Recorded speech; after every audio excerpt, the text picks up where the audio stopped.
जिस तरीके से रजिस्टर किया गया है एक FIR उनके खिलाफ रायपुर में, उसको लेकर के वो बयान दे रहे हैं। महुआ मोइत्रा से देश ये जानना चाहता है कि दुनिया के कौन से इडियम में सर तन से जुदा की बात की जाती है। ये तो एक धर्म विशेष की और एक मानसिक रोग से ग्रसित लोग करते हैं। क्या महुआ मोइत्रा भी उस मानसिक रोग से ग्रसित हो गई है जो देश में कुछ लोग ग्रसित है जब वो सर तन से जुदा करने की बात करते हैं?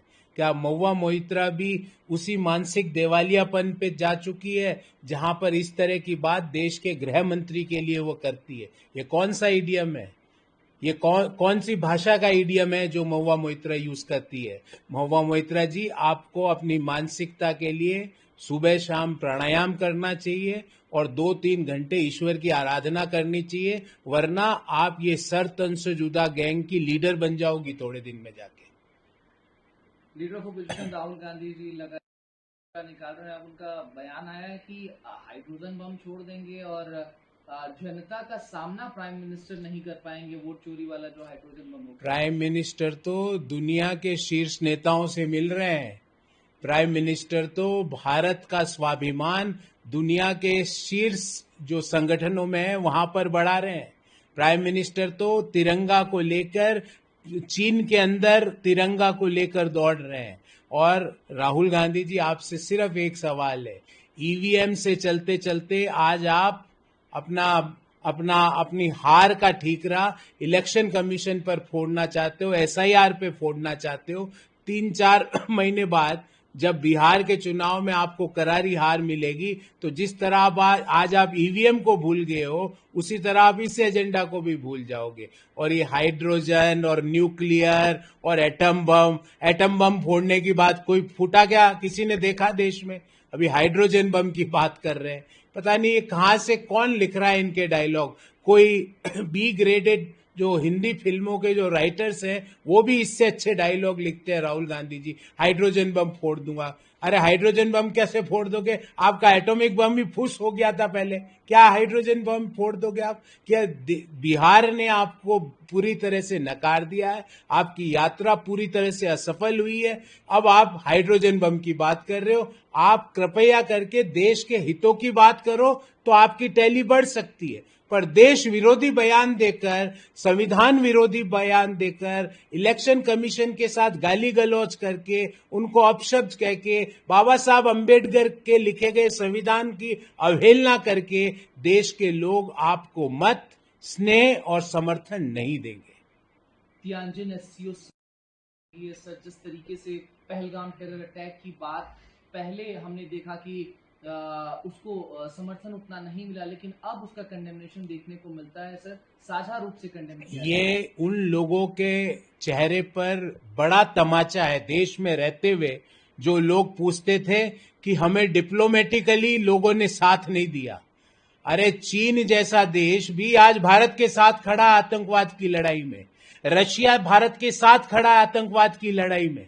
दुनिया के एससीओ संगठन के पाकिस्तान के अलावा अन्य देश भारत के साथ खड़े हैं। और भारत के प्रधानमंत्री ने स्पष्ट शब्दों में कहा कि पहलगाम जैसी घटना मानवता का विरोध की घटना है। ये सिर्फ एक देश के विरोध की नहीं, संपूर्ण मानव जाति के विरोध की घटना है। और सारे देशों ने, वहां उपस्थित सारे देशों ने पाकिस्तान के अलावा इस बात का समर्थन किया है। ये भारत की एक बड़ी कूटनीतिक जीत है, ये भारत के ऑपरेशन सिंदूर की जीत है, ये भारत की फॉरेन पॉलिसी की जीत है कि दुनिया की महाशक्तियां आज भारत के साथ खड़ी है। और उन लोगों के चेहरे पर तमाचा है जो भारत में रहकर ये सवाल पूछते थे कि ऑपरेशन सिंदूर के समय दुनिया का कौन सा देश हमारे साथ आया, पहलगाम की घटना का दुनिया के किस देश ने विरोध किया। ये देखिए, भारत के प्रधानमंत्री ने एससीओ में जाकर अपना विरोध दर्ज कराया और दुनिया की बड़ी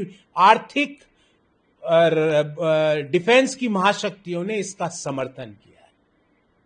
पीटर, पता नहीं ब्राह्मण से क्या दिक्कत होगी, अब कह रहे हैं ब्राह्मण फायदा कमा रहे हैं रूसी कंपनियों से और जो तेल बेच रहे हैं और उसी को इंडोर्स करते हुए दिखाई दे रहे हैं उदित राज साहब। वो कह रहे हैं, ठीक बात कह रहे हैं नवारो। देखो, उदित राज साहब अपनी पॉलिटिकल एग्जिस्टेंस की बात करते हैं।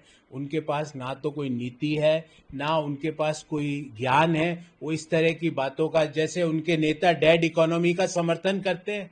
हम भारत में रहकर, हम जब भारत की जीडीपी 7.8% से Q1 में ग्रो करी है और भारत के लीडर ऑफ अपोजिशन भारत की इकोनॉमी को डेड इकोनॉमी बोलते हैं, तो उनका जो उस पार्टी के जो दूसरे लोग हैं, जो जैसा नेता होगा वैसे चेले होंगे।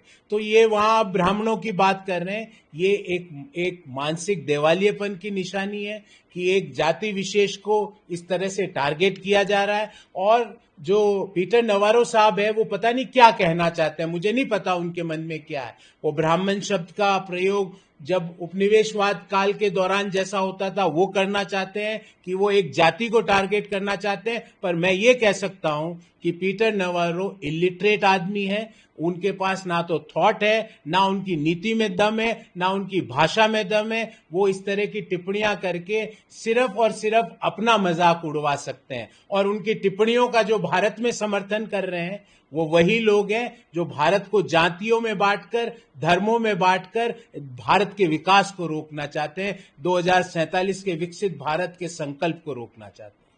सर, और बयान है, उन्होंने कहा है कि जिन ताकतों ने महात्मा गांधी की हत्या की, वही ताकतें बाबा साहेब अम्बेडकर और महात्मा गांधी के संविधान को नष्ट करने की कोशिश कर रही हैं। जो व्यक्ति संविधान में लिखित भारत के निर्वाचन आयोग के लिए अपशब्द बोलता हो, संविधान में लिखित भारत के सुप्रीम कोर्ट के न्यायाधीशों के लिए अपशब्द बोलता हो, संविधान में लिखित भारत के रिजर्व बैंक ऑफ इंडिया के लिए अपशब्द बोलता हो, संविधान में लिखित भारत के ब्यूरोक्रेट्स को धमकाने का काम करता हो, जो व्यक्ति संविधान विरोधी काम करता हो, जो व्यक्ति भारत के विकास के विरोध में बात करता हो, जो व्यक्ति विदेश में जाके भारत विरोधी ताकतों से मिलता हो, जो व्यक्ति चोरी छुपे भारत विरोधी देशों के राजदूतों से मिलता हो पीछे के दरवाजे से, वो संविधान की बात ना करे। राहुल गांधी जी, याद दिलाना चाहता हूं,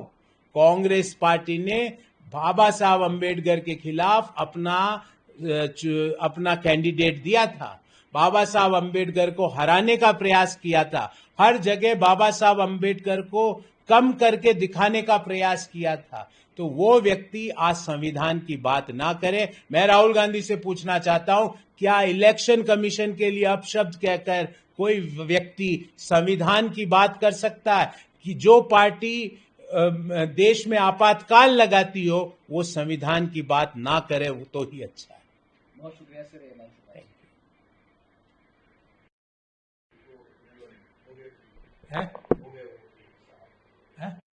छोड़ के बयान को आज और आगे बढ़ाते हुए leader of opposition Rahul Gandhi ji कह रहे हैं कि अब यूनाइटेड स्टेट्स और अलग अलग देशों का समर्थन भी वोट चोर गद्दी छोड़ को मिल रहा है, वहां भी लोग इस नारे को बोल रहे हैं। पता नहीं कि राहुल गांधी जी को किसने बताया, किस राजदूत से वो रात को जाकर मिले, पता नहीं। पर बिहार के लोग एक बात जरूर बोल रहे हैं, चारा चोर बिहार छोड़।